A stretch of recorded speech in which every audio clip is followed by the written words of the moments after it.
欢迎收看意大利梦幻小镇。今天我们带你回来维尼托大区，前往帕多瓦省的蒙塞利奇镇。蒙镇位处海拔13米，约有17800名居民。本镇是通往欧加内丘陵的大门，围墙重重包围着镇中心。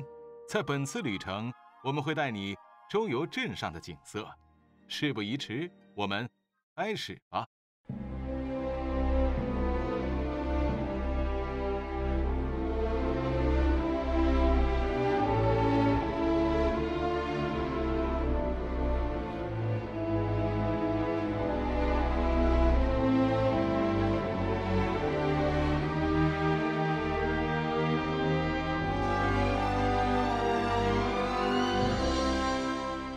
蒙镇是位于欧加内丘陵山脚，各方面都很优秀的小镇，这里又被称为欧加内丘陵之门。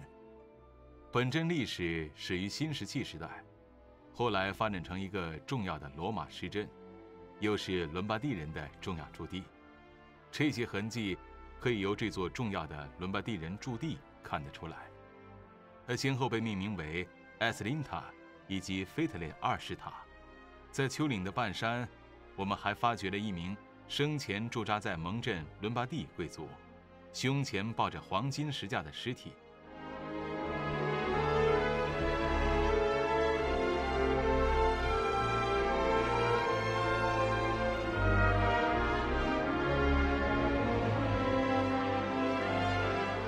蒙镇还是北意大利最重要伦巴第人古迹的家。在1239年，蒙镇有幸迎来了腓特烈二世与他召开的帝国会议。此后，蒙镇逐渐变得重要起来，因为埃斯林·达拉曼努建造了埃斯林塔，并住进了它。他跟腓特烈二世非常亲近，蒙镇自此在政治舞台上更加重要了。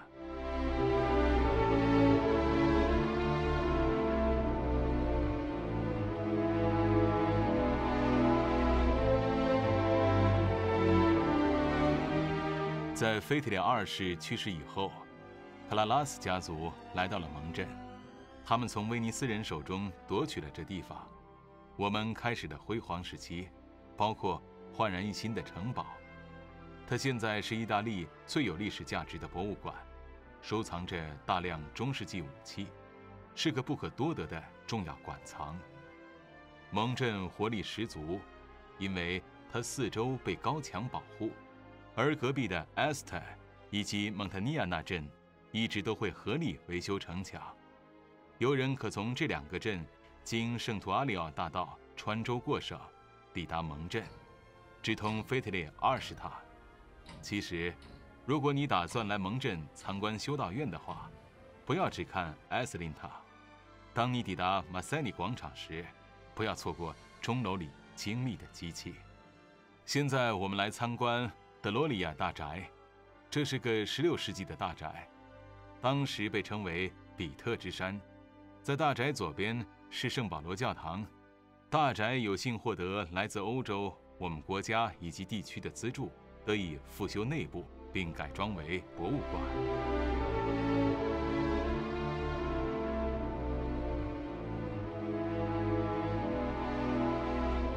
我们在南尼村漫步，映入眼帘的是修道院，又名圣乔斯蒂娜大教堂。穿过罗马式的大门，我们来到了七教堂之路。沿途的建筑物历史悠久，世界独有。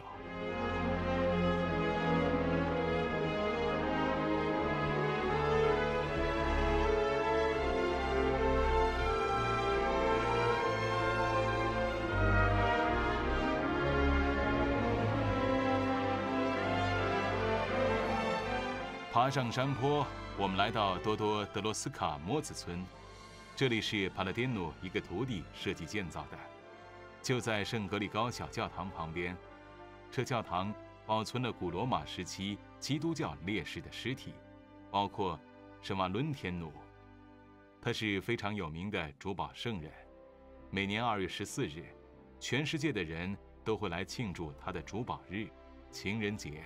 对于我们来说，他还是保佑我们免受癫痫困扰的主保。这旁边是美丽的户外剧场，每年举办很多音乐会与其他表演。因为其台阶美丽非常，再往上爬，你会到达艾斯林塔，里面有一个小博物馆。在冬天天气好的时候，你可以在这里看到威尼斯的景色，还有著名的圣马可广场。拉蒙镇的游人日程都排得满满的，才可把所有景点看完，感受到这里的文化。除此之外，蒙镇的村落全年都有重要的节目，吸引成千上万的游人来参与。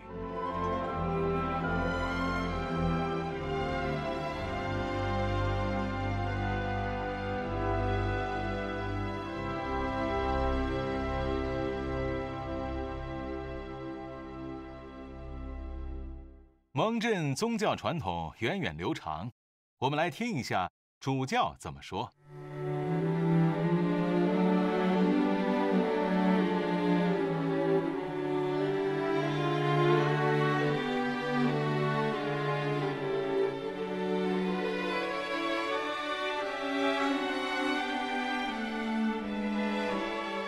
我们身处蒙镇的旧大教堂，古老的圣乔斯蒂娜大教堂。这里已经不再被用作教区教堂了，因为在山谷里盖了一个新的大教堂。但这里保存了蒙镇的基督教历史，还放满了艺术作品，代表着这里的传统。我们还会招待学校旅行团前来体验了解蒙镇丰富的历史。蒙镇的教友们充满活力。今年我们主力接待难民，执行了几个计划，例如保护难民计划，还有其他种种的。我们为一些在附近社区因种种原因被赶出来的难民，帮助他们融入社会。教友们也热心参加明爱会的活动，志愿者每周3次对外开放会址，社区里有活力。我们还度过了基督教艰难时期，很多志愿者以及家庭都保留了基督教传统。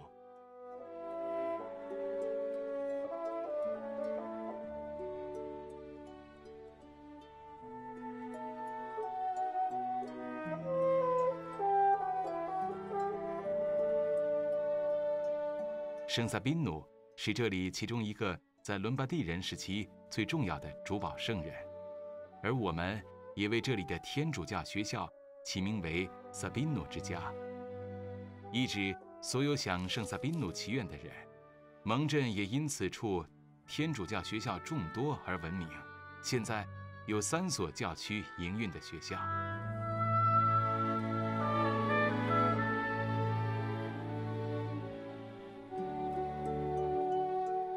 在旧大教堂不远处，这边还有七教堂之圣所，以及圣马丁努教堂，里面供奉的圣卢斯，证明了我们对宗教的虔诚。我相信这里源远流长的历史，需要我们无时无刻记得自己基督教的根，才能延续下去。在1605年，七教堂圣所获得了能颁发与前往罗马七教堂朝圣同等证明的权利。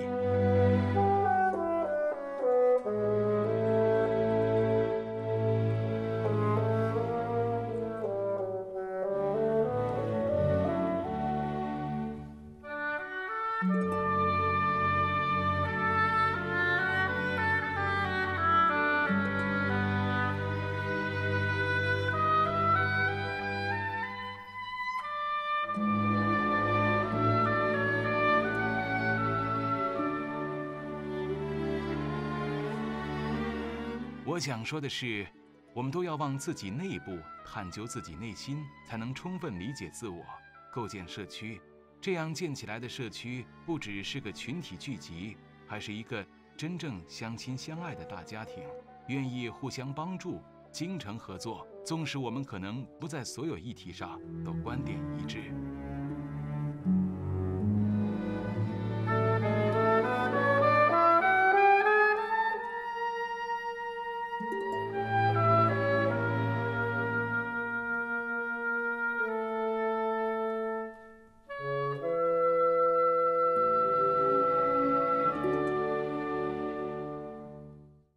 继续我们蒙镇之行，我们来参观美丽的城堡吧。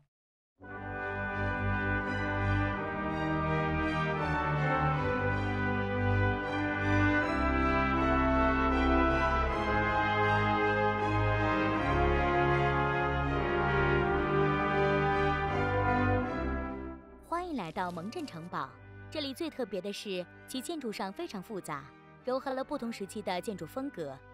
城堡最老的部分能追溯到11、12世纪，就是那栋被称为罗马式房子，以及卡斯特托的建筑。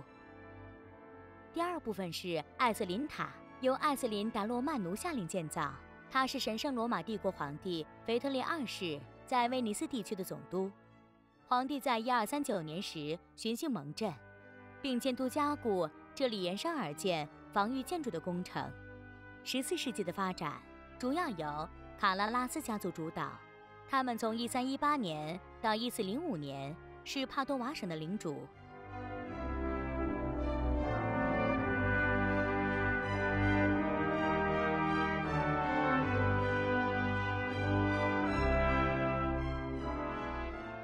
卡拉拉斯家族留下了美丽的装潢，例如红白相间的壁画以及2个火炉。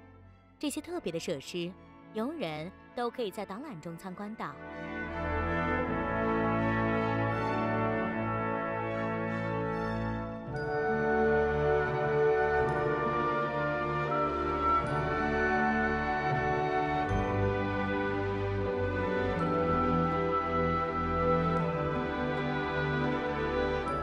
15世纪的发展则由马彻奴家族主导，他们是来自威尼斯的贵族，将这城堡改造为度假的地点。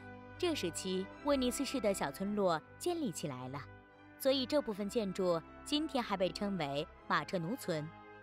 威尼斯人从那时开始一直在这里待着，直到19世纪初。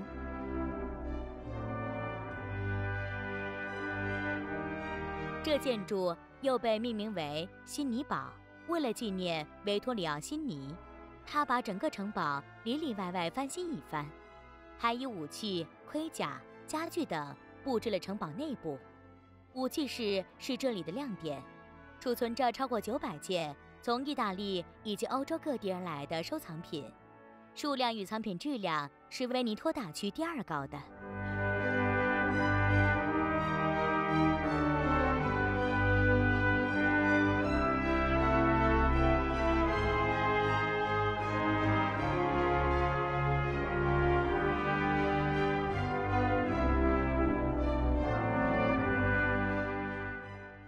除了文艺复兴时代的家具以外，另一个亮点是这里的陶器。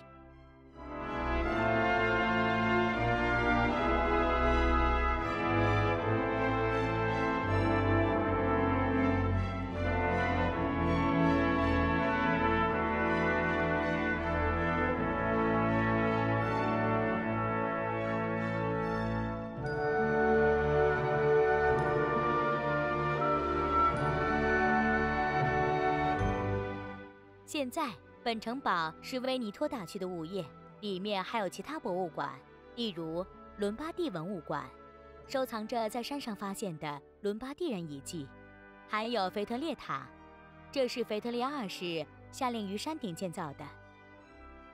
如果你对以上资讯有兴趣，不妨来参观参观，我们这里每天开放，还有导览团，我们在此恭候您的光临。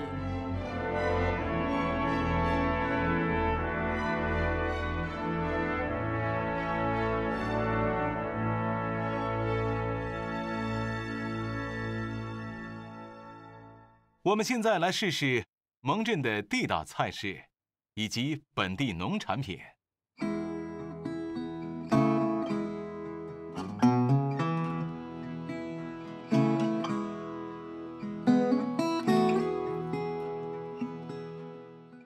欢迎你今天来到蒙镇，我们是全意大利第1个农民市场诞生地，就叫做蒙镇农墟，是蒙镇之农民聚集地的简称。今天我们的同事想为你介绍秋天的农产品。这里不仅树叶变色，这里独特的葡萄卡尔卡奈克酒也好了，还有各种色彩缤纷的石榴。今天这里我们有几道加上酒类的菜式。首先，这个醉鸡配牛奶与蜜糖是帕多瓦省的特产。这里养的鸡吃的饲料不仅是普通的种子，还有奶粉以及蜜糖，这样的话，鸡胸变得更柔软美味。这里的马铃薯也是很特别的。2，这道菜配的蜜糖来自我自己的农场，然后这边又有来自历史悠久的农场，莫兰迪奶酪，以牛、山羊以及绵羊奶制造。想要只用牛奶制成的，可以试试这个萨克奶酪。他们也带来了一整套制造奶酪的设备，包括搅拌机、筛子以及皮囊。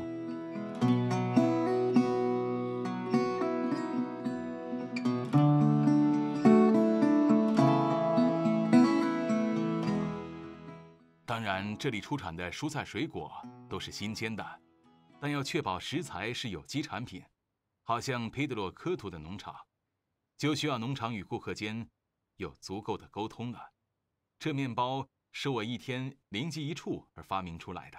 那天我在一堆干草下发现了一条小麦，金黄色的，还在闪闪发光。我就决定应该重用古法处理小麦，种植古老的小麦品种，在太阳底下晒干，用锯石磨碾碎，最后只剩下麦子。这样处理的小麦做出来的面包，即使在恶劣天气下，也能发得起来。谁要半公斤的面包，我都能随时给他。这面包能放1个星期，不仅还有水分，香味四扑，入口即溶，吃下去肚子开心。这些副盘子是一家小公司在埃斯塔附近绿洲租了一块地，然后镇政府协助种植果树，这几年收获回来的。这种植果树的决定也是为了尊重老人家的意愿。副盘子本来就不需要很多操作，而我们在慢慢的也发掘了市场。我们开始发现顾客们欣赏我们的奶酪以及果汁，这也是生物多样性的一部分，能好好保护环境。加上栗子以及葡萄的油，是在古罗马时期就已经被发现适合这里的气候了。虽然长久以来这里生产的葡萄酒都是麝香葡萄以及橙花酒，这里我们在一个只产出麝香葡萄的绿洲里，但是里面还是有一点点橙花的香味。这些花是圣战者从战争中归来时带给新娘新郎的礼物。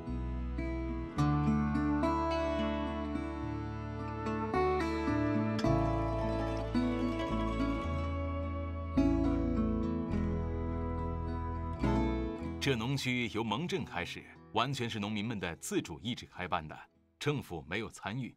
我们一周开放3天，让大家有可能买到最新鲜的食材。开放时间为星期6、星期1上午以及星期3中午。我们也欢迎学校安排参观，在教室里制作香料以及调味料。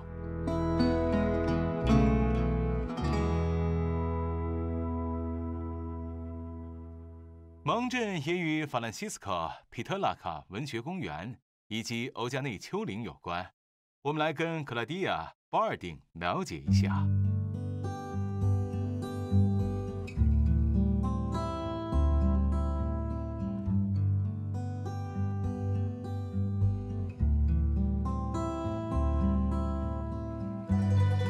我们现在在蒙镇的宗教中心，在七教堂与圣乔斯蒂纳大教堂之间。法兰西斯科·皮特拉卡曾在本教区担任神职人员。这里的文学公园以及丘陵都由帕多瓦旅游管理局管理，而这管理局是整个意大利国家公园系统里面由但丁阿里西里协会以及文化部管理。文学公园的目的是提升本地的旅游价值，推广与文化有关的商业以及经济活动。我们决定了主力推广文化，尤其是与欧加内丘陵有关的诗歌以及文学作品。这些作品的时期就在法兰西斯科·皮特拉卡的时代前后。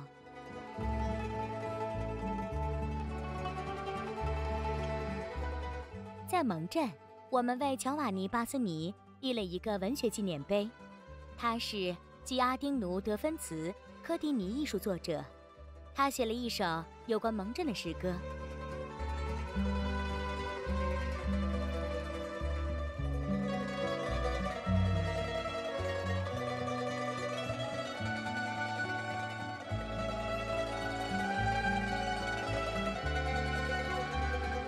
巴兹米曾经从邻近的菲拉拉镇拜访本镇，他这样描述他的行程：四面环平地，从波隆纳开到帕杜瓦的火车，季节的转变，还有他在年轻时在蒙镇度过暑假的回忆。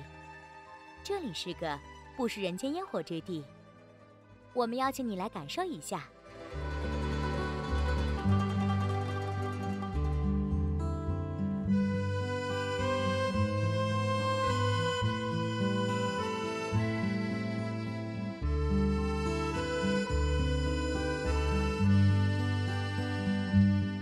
32年来，蒙镇都有举办吉罗斯特拉德罗卡活动，纪念腓特烈二世于1229年经过本镇。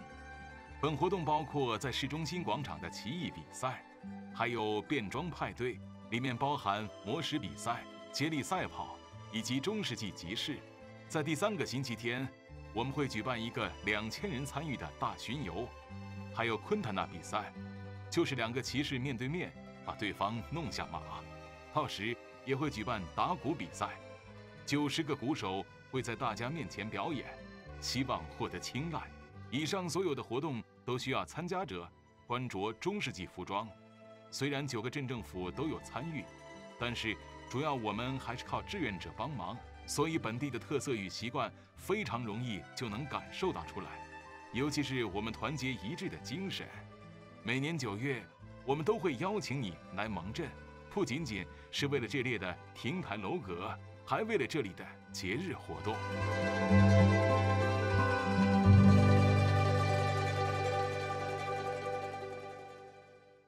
另一个值得参观的蒙镇景点是圣保罗博物馆，我们与其总监谈谈。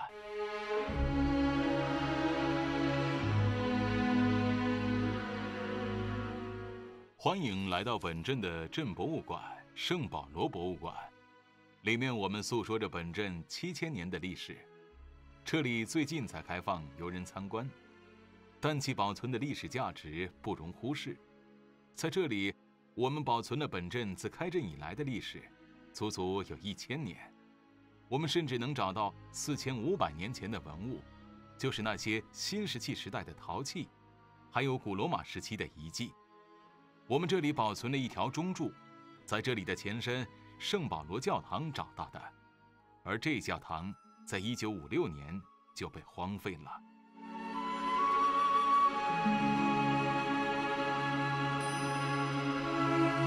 这教堂最引以为傲的就是拥有最旧的圣法兰西斯壁画，还画上了波法利诺的阿西斯。这里的墓穴名为圣法兰西斯墓穴，因为用家大多是圣法兰西斯修会的人。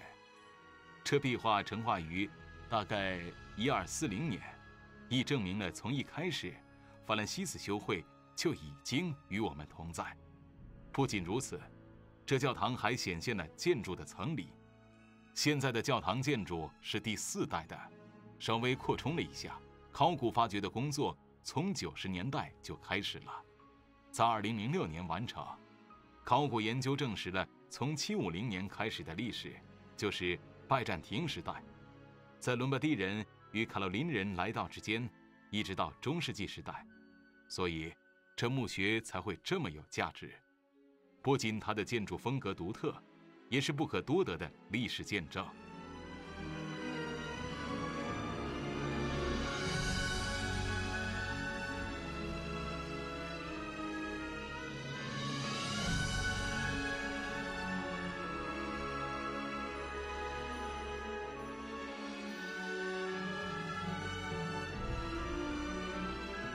最后，在18世纪时，这边大厅就盖完了，现在就变成了整个教堂的焦点。这里在1880年的时候被彼得罗·巴纳提证明为主教座堂。我们这里向你发出邀请，希望你能来到教堂以及博物馆来参观。我们开放时间固定，但也不是这么死板。我们与镇政府签订协议，把这里交给大学学生来办。我非常感激他们。这里还有一个小事，能充分反映出我们镇的特色。在1993年，一名孤儿伊达兰提·布利尼被载入国际艺人名册中。他的善行包括在2战时庇护了数名犹太小童，以色列犹太大屠杀纪念馆认可了他的事迹，而作为帕多瓦人的一份子，我们为他感到骄傲。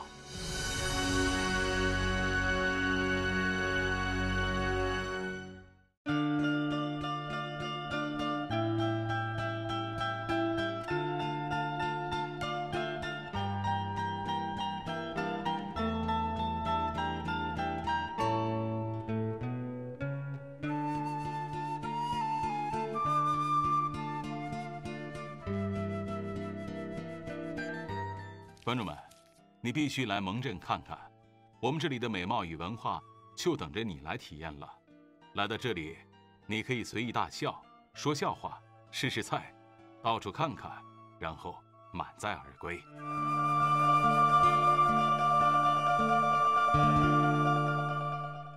蒙镇欧加内丘陵之门，等着你来打开。